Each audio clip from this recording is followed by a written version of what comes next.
All right, welcome back to CBS News 24/7. Walk with me over here and look at this. This is video to our monitors taking us to North Korea, where we're watching what officials say is the launch of a North Korean intercontinental missile.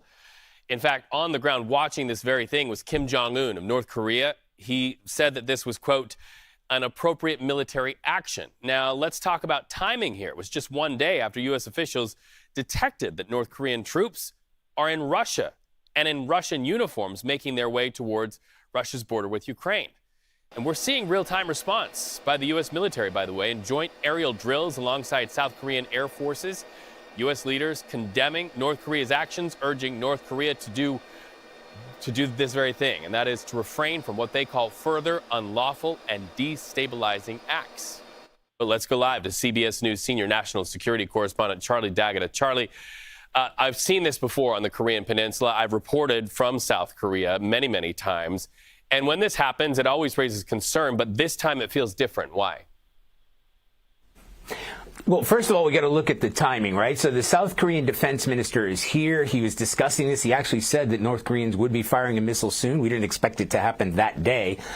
In meeting with Defense Secretary Lloyd Austin later today, 2+2. They'll be meeting with Secretary of State Antony Blinken. It's on the eve of American elections, so you always look at the timing, but it's how the hang time, I guess, is how you'd call it. So South Korean and Japanese officials say the ICBM was fired almost vertically, so straight up, and it flew for 86 minutes and reached a height of more than 4,300 miles before falling into the sea off Japan. So that makes it the longest missile yet.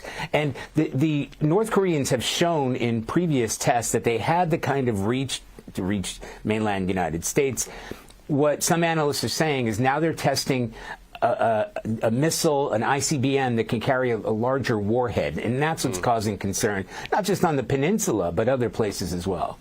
Right, which is why you see those joint military exercises of the U.S. and South Korea. So let's continue talking about North Korea, but in a different place altogether. What do you know about those troops on the ground advancing towards Russia's border with Ukraine?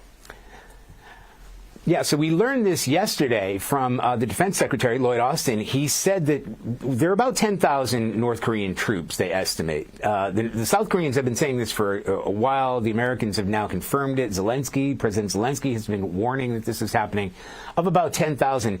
The Defense Secretary described it as a sort of advance party. So maybe 2,000 or 3,000 that are headed to the Kursk region in Russia. And as you mentioned before, they're wearing Russian uniforms. They're carrying Russian equipment.